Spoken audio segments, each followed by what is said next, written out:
Good to see you, everyone. My name is Robbie Howell. I primarily talk about Age of Empires 2, designing hypothetical civilizations, units, and similar, coming at it from a more historically grounded perspective, but similarly, I've recently been dipping my toes into Age of Mythology. Growing up, I liked Age of Mythology even more than I liked Age of Empires 2, mostly because mythology is, for me, a topic I'm much more knowledgeable about and passionate about even than history. And so when I heard about RETOLD coming out, I was thrilled, and I'm sure many of you were too. Today, I would like to do a slightly more casual video where I roll through all of the big changes that are being made to the game as compiled on this fandom article, and discuss why I am excited about so many of them coming from the perspective of someone who, one, authentically and faithfully approaching myths and history in games wherever possible, two, someone who loves theory crafting, implementing new ideas and designs in the game, making games more moddable and accessible for community input, and three, as a game designer. I have designed games for many years now, though I focus primarily on tabletop role-playing games. If you'd like to see some of my past videos about Age of Mythology, go check out this recent one I made talking about what hypothetical new cultures could be added to Age of Mythology, but let us dive into it, beginning with removing the favor cap of 100. Thank frickin' goodness for that. I mean, favor seems to be a much bigger deal in this version of the game, which I think is great because it's awesome, and removing the cap is the perfect way to start that. Removing population cap, similarly interesting, as is removing the god power shield, preventing multiple god powers from being used in the same area. This in particular seems like a change that's going to be a real crowd pleaser, because it lets in an 8-player game everyone use their big world breaker power all at once, and that seems really super fun. Additionally, removing a bunch of Tale of the Dragon content seems like a great idea. The Kopesh Swordsman and the Boksvegar are, in my opinion, very poorly designed and silly. Now, scrolling past some other stuff, I mean, Auto Scout Villager Priority, that's pretty interesting. Scenario editor improvements, but here's a big one I think a lot of people may have missed. Directional armor, where armor values can change depending on what direction they're being attacked from. That is freaking huge. Directional based stuff is something I'm desperate to see in games in the Age series. For one, because it allows you to have a lot more tactical intrigue and stuff. Two, because it makes sense. And three, because why stop at armor? What's stopping certain units from getting attack bonuses when behind an enemy? Or having better line of sight when looking forwards versus when looking backwards? The opportunities are limitless, and I wish directionality was something more RTSs played with. Another big one, the Wonder Age. This is fantastic. A change that I would love something similar to be done, frankly, in Age of Empires 2, to make the Wonder, these beautifully modeled buildings that we never frickin' see, more immediately useful. If you don't know, the Wonder Age means by building a Wonder, you can get this like super mode where your favor comes faster, your god powers can be spammed more, you can make more titans, and it's super frickin' cool. And god damn it, isn't that the sort of thing that we want a Wonder to do? Again, imagine this sort of thing in Age of Empires 2. Or any other RTS, frankly. It's an awesome idea. Bunch of other stuff like giving ballistics into the game, which Age of Empires 2 has. I'm not sure how I feel about this, but maybe I'll talk about that in a future video. Divine type damage is interesting. Those of you who played Warcraft 3 might remember chaos type damage. This feels kind of similar to me. I don't know all the details about it, but having like a special damage type that bypasses most armor restrictions seems appropriate and will make those units that have it very interesting. The Myrmidons getting it is pretty cool. I don't know if I love that from a mythical perspective, but it's at least interesting mechanically. A bunch of stuff that I'm not going to talk about. On to the next big one, the Village Center. What a great idea. So obviously a lot of people don't like the settlement mechanic in Age of Mythology, where you can't just plop a town center wherever you like. I get it. I really do. I don't love the mechanic either myself. It makes the game feel a little too StarCraft 2-ish for my preferences, but this is a fantastic compromise. Having a little, like a mini town center that you can plop down and train villagers but not do any of the other cool town center things at is a great idea. And having it be available early is a really cool way to give more diversity to early game playstyles and make it so that booming up and eco-focusing is more incentivized. From what I understand, Age of Mythology is very aggressive at high-level play, and I think this will maybe help give a little more compromise to that. Markets in Classical Age, that's kind of interesting. Town centers in Archaic Age? Really? That's fascinating. Huh. I didn't even, I mean, that's quite interesting. So wait, you can build town centers before you can build village centers? Well, that's yet another thing that kind of pushes the eco thing. That's fascinating. Titan Gate now starts at 50% hit points instead of 1 hit point. I think I know why that's in the game. All warships available in Classical, that's great. Abilities activated by players at will if they want, but they have an auto cast feature, that sounds great. Myth units get improved on aging up. Visually larger on age up, that's actually really sick. One-hit kills are replaced with modified versions. Thank you. Here's an interesting one. All civilizations get 2 naval myth units, irrespective of chosen minor gods.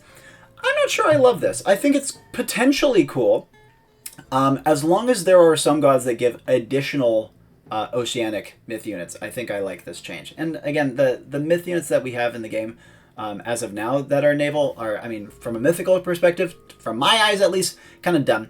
There's a couple I like, but most I don't. But that's, again, besides the point. I'm not going to focus on as much on flavor in this video as I would in something like a build or one of my, like, more theory crafting focused videos. Oh, added heavy warships and champion warships. That's actually cool. I like that. It makes water play ever so slightly more interesting. Although, in retrospect, it might kind of just streamline it further and make water more, win more. I'm not sure. Oh, a whole bunch of different things. There's so much going on in this section. All these like statistic things, I'm going to not focus on those. Definitely read it yourself if you want. But for me, I want to focus on some of the really implications heavy stuff that I am personally super excited about. Engineers adding a heavy prefix to the names of siege weapons is a small change, but actually one I quite like. From like a flavor perspective, maybe it's a little lazy to just call them heavy, but it still works well, and I think it gets the point across and helps you at a glance identify whether something has been improved or not. Relics. Here's an interesting one. I have a plan to do a video all about relics at some point. I think there's a lot of really awesome ones in the game and a lot that I really don't like. At a glance, a lot of these look really cool.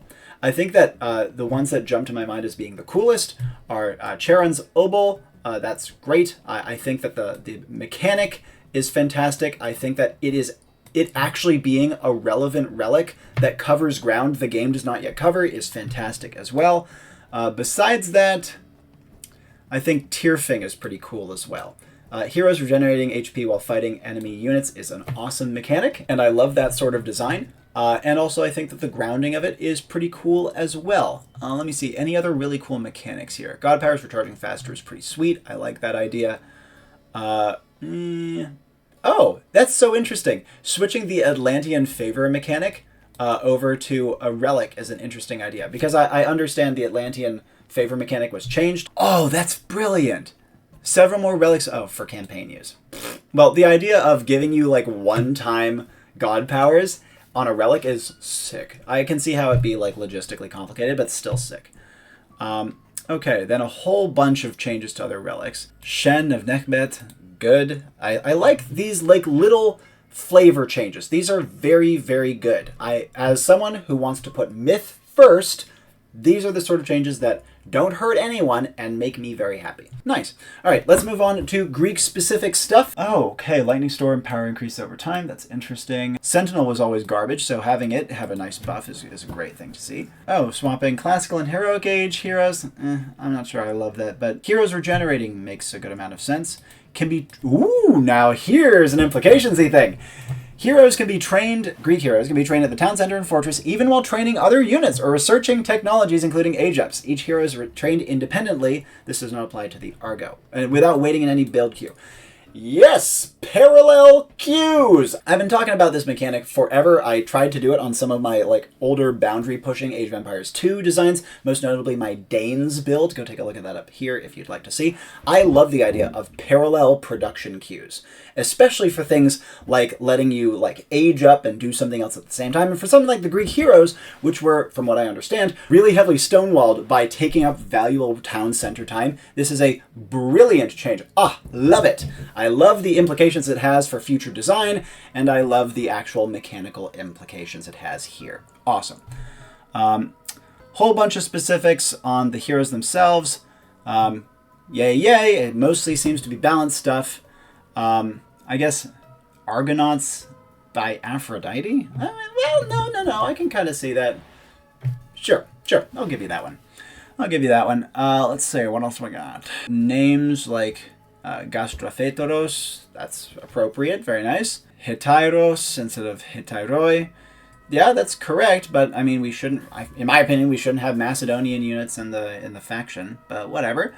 Hippeos, good instead of Hippikon. I like that. So yeah, again, flavor changes. Flavor changes are good. Nothing else that I'm really seeing here. If you guys catch me missing anything, by the way, please let me know down in the comments section. This is a very perfunctory glance. And hearing what drew your eyes, especially, again, from a myth and history authenticity or like a theory crafting implication standpoint, is something I would love to hear, so leave your thoughts down below. Again, some renames like Chthonic Rites. Again, I don't love that for Dionysus from a myth perspective, but it's alright. Ooh, this is cool. Argive Patronage for Hera. Fortresses periodically spawn a Myrmidon.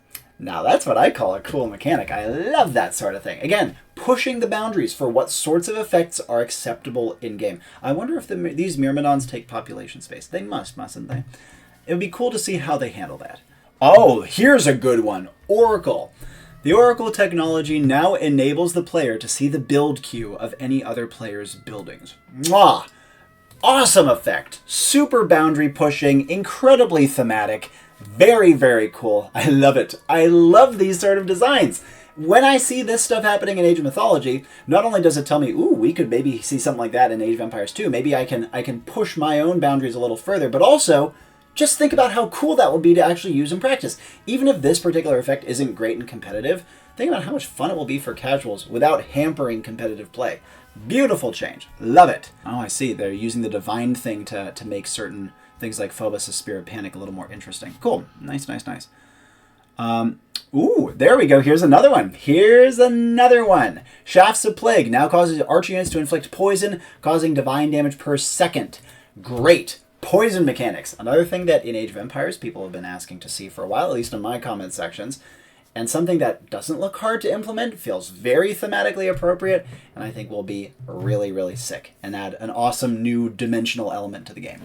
Cyclops doing area effect damage. That's pretty good. We like that. And now Major God changes. Zeus no longer increases maximum favor cap. Instead of myth units cost 1 less population. It's kind of cool. I could maybe see it. I feel like it would be more appropriate for him to do something more with heroes, though. Poseidon increases cavalry unit movement speed, also affects caravan and myth units. I'm not sure if that one will stick around. That sounds like it could be kind of strong. Let's move on to the Egyptians. Sobek replaces Hathor. That's not a bad call. Sobek feels like he'd be a better fit for what Hathor is currently doing, and Hathor I feel like is less important than Sobek, not to mention being much less iconic. Nephthys, funeral rites now refunds 5 gold when it... Yes! We got a refund on death ability. That's awesome. Excellent. Another boundary pushing thing. Getting resources back when one of your guys dies. Perfect sense for Nephthys, and a great addition to the Age series canon. Maybe I just don't know the Age series super well, and like these mechanics have already existed in other Age games forever, and I'm behind the times. But again, I'm in my little Age of Empires 2 bubble. To me, this shit is mind-blowing, and it's very exciting to see, especially because, to my eyes at least, Age of Empires 2 and Age of Mythology feel kind of closer together and feel like they bleed into each other a little more than other Age games. But again, that might just be because I'm not following the other Age games. Eclipse gets more powerful. I'm not sure that's a great idea. From what I understand, it's insane already. Locust now hurt everything. Nice. Citadel Center has unique civilization-specific models. That's awesome. That's really, really cool when you invoke on an ally town center. Flavor! Great! A Nubite jump attack does area effect damage. That's kind of neat. Isn't the ballista the Norse siege weapon? Wait a dang minute. Yeah, it's Norse, right? Yeah. Oh no, the wiki writers made a mistake. Whatever. Thank you for making this, whoever made it.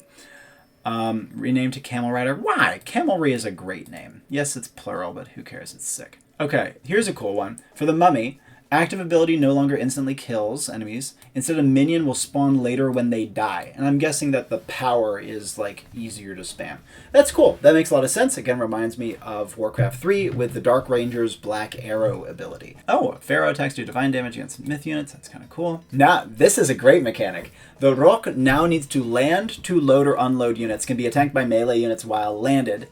No longer spawns when aging. Okay, great mechanical changes. Landing and taking off is an awesome way to allow flying units that have melee attacks to be relevant in the game.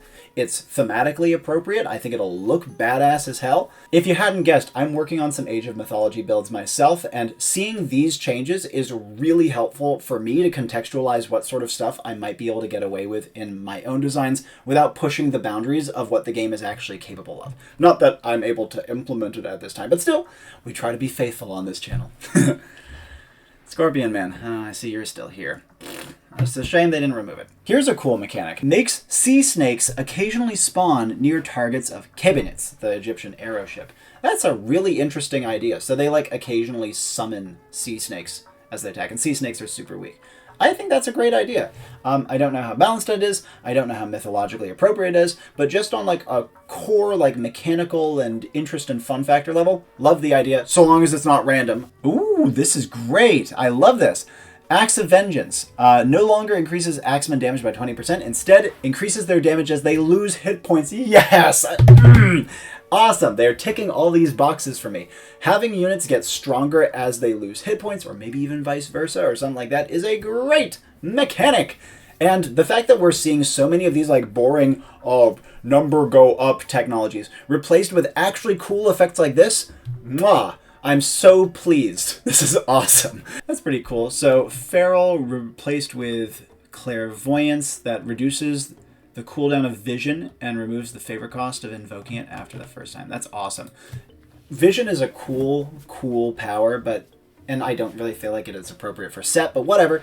But the fact that you can only use it once was pretty bad, so giving a technology that lets you spam it is awesome. Oh god, okay, this is a kind of a spooky one. There's been bangers thus far, but there's a number here I don't like. Funeral Barge, going to Nephthys, I think that's awesome. No longer increases cabinet damage, awesome. Instead, a Leviathan has a 10% chance to spawn when a war barge is destroyed. Okay, my issue is this 10% chance. I don't like that at all. I wish it were guaranteed after a certain like criteria were met. Like maybe every 5th war barge you lose spawns a Leviathan. That would be great. 10... No. Especially for something as consequential as spawning a frickin' Leviathan. Oh, here's another one. Another poison effect. Spearman getting poison damage from the Serpent Spear ability. Lovely. Here's another pretty cool one. A new Sekhmet technology, Crimson Linen. Myth units regenerate 20% and Scarabs regenerate 60% of damage dealt to enemy units. Awesome. Vampirism effects are fun. Tusks of Apetamak, reducing population cost by 1 for elephants. That's awesome. I like seeing population being played with more in Age of Mythology. The fact that units pretty much all cost more than 1 pop is just ripe for interest to me, at least. This is a good one. Valley of Kings. Barracks and Migdol strongholds spawn an additional unit when training while being empowered. That is fan-frickin-tastic. Wow, double chariot archers while you're empowering a Migdol. This is a great reason to research the technology to empower a Migdol. I love this idea. Kind of like the parallel production queue thing I was talking about a little bit earlier. They feel related to me, and they're I think they're a fantastic addition to the Age series, if they don't already exist. Aha! This is a great one. Isis. Empowered monuments heal nearby units and have 40 range for the god power shield and generate double the favor. Okay, that's way more powerful, but empowered monuments healing nearby units is a great mechanic. And god, I actually just missed this.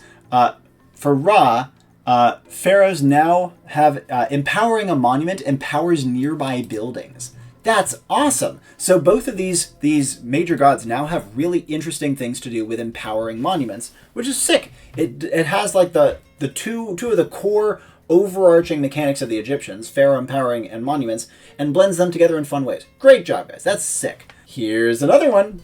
Monuments on set reduce the cost of units in nearby barracks and Migdols by 5%. So again, all of these gods are making you place your monuments interestingly. But also, this is an aura effect that changes building costs.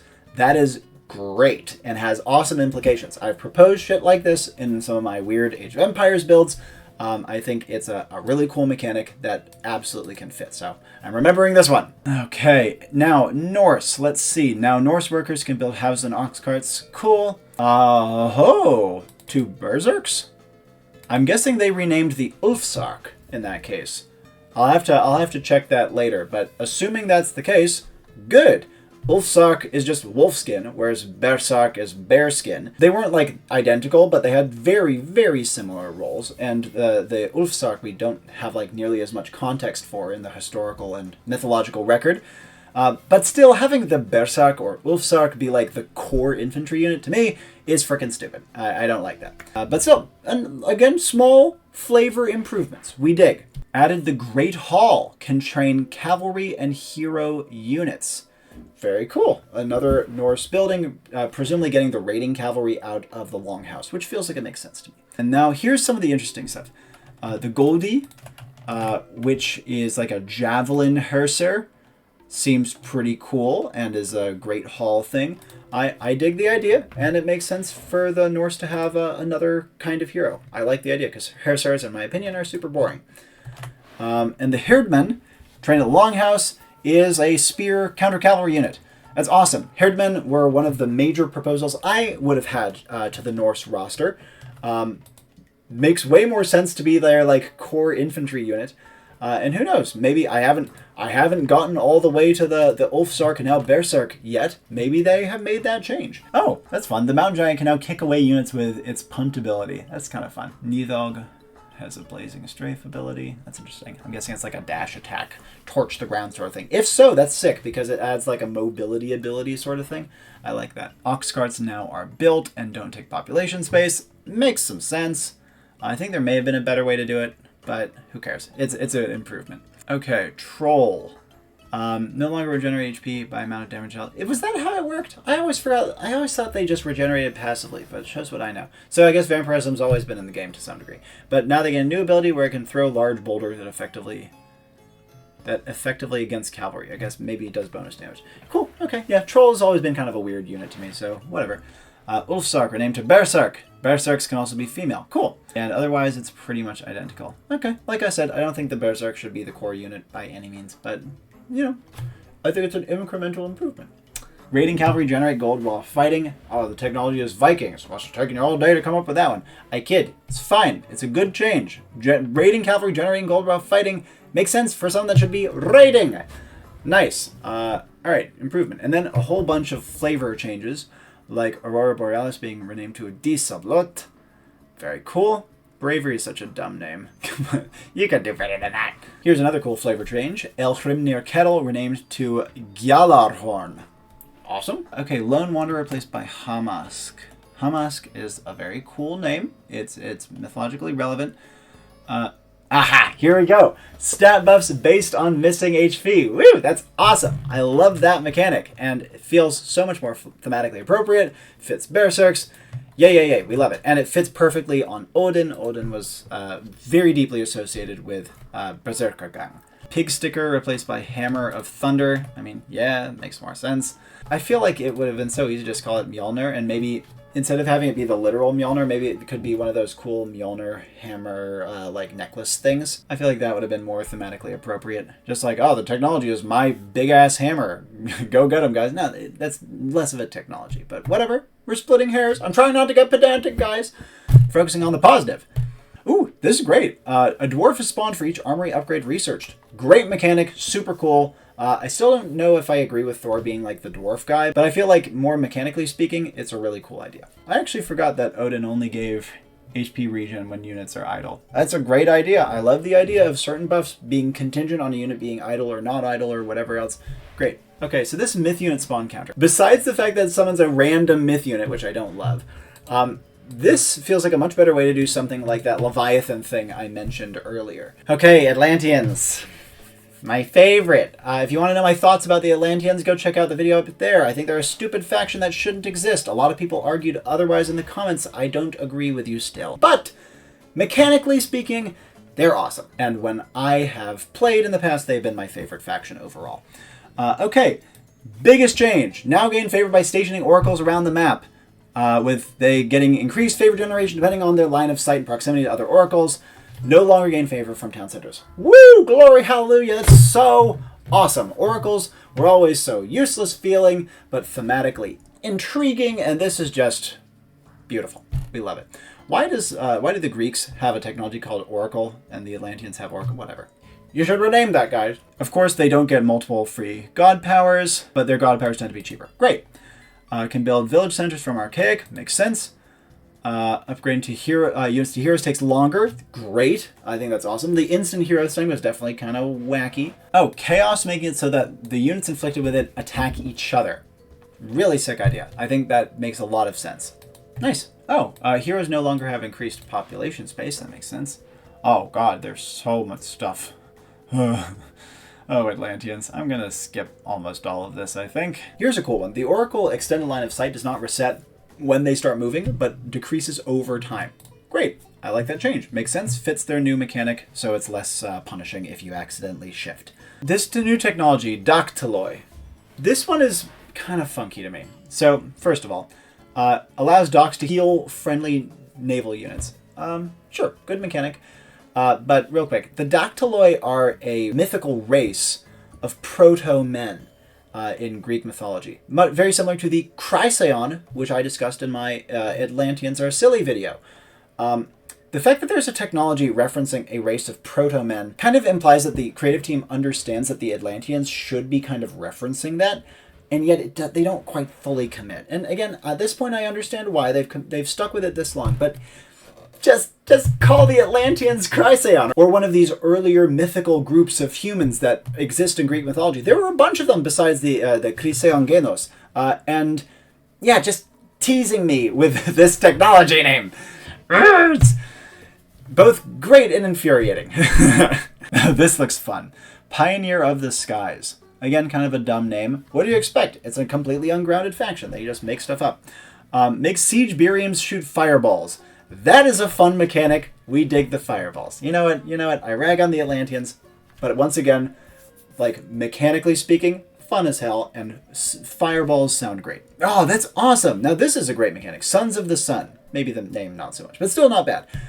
All present and future oracles transform to their hero form. Great mechanic. Super sick. I love that idea. Awesome, awesome, awesome. Okay. Theft of Fire for Prometheus. Thank you. That is the most obvious technology. Increases citizen hero gather rate and build speed. Wow, seems strong and cool and appropriate. Awesome. A+. Besides the innate idea that the Atlanteans shouldn't exist, this is great. Ask for Blood makes Lamphides change their active ability to transform units into chickens. Quite funny. Again, the Atlanteans, like, flavor-wise, are a meme, but mechanically, they're awesome. Oh, and here's another. There's another poison-adjacent thing. This is from Murmillo and Fnatic for Bite of the Shark, which is another dumb technology name. But whatever, because the Atlanteans are a made-up faction that shouldn't exist, and they're fun as hell, and this lets you have bleeding mechanics on them. Awesome. Another poison thing, divine damage. Great, we like it. Okay, Focus is replaced by Temporal Chaos. What the heck is that? Increase the number of buildings, which can be simultaneously shifted using Time Shift by +2, and halves the cost of using Time Shift on Tower, Palace, and Mirta. Wow. That's sick. Great. Yeah. Time Shift was always kind of a wonky ability, but this is pretty awesome. Ooh, this is a great one. I like this one. Rhea's Gift. Not a great name, but whatever. No longer reduces myth technology favor by 50%. Instead, completely removes, except for Secrets of the Titans, and refunds any favor spent on technologies. Yes! Excellent! The idea that a discount tech refunds past stuff that you've spent in that regard, removing any threat of waste, is a great idea. It makes a boatload of sense. It reduces people being scared to use their favor early on. They're like, don't worry, I'll be able to recover it later. Beautiful. Loved it. Awesome. Chronos. Time Shift is free except for palaces and towers, where the cost is 50% of their gold cost. Great. Chronos also gives Manners an ability that speeds up nearby construction. Cool. Mechanically, I like it. Receive 2 myth units instead of 1 upon advancing in age. Like that. Makes sense for the character, and is cool. Oranos. Build limit imposed on sky passages can build a new one each age. That makes a lot of sense. Sky passages seem really, really strong to me. Gaia. Only economic buildings grow lush around them. And then Lush heals units and buildings by 1 HP per second. It no longer disables enemy construction on Lush. Sure, makes sense. So it's a purely sustaining, healy face sort of thing. Cool. And now we have campaign stuff, which I'm not going to talk about. Other.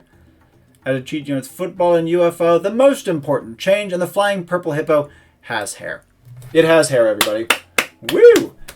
The really important changes come to town. Awesome. I am so happy. These are some of the best changes I could have hoped for Age of Mythology. Yes, there's like a billion more things that if I had exactly my way, I would do. But who cares about my way? This is great. I think this will satisfy most corners of the player base. I really feel like everyone benefits from these changes. There's so many great like flavor things and mechanically interesting things and removing boring and dumb things.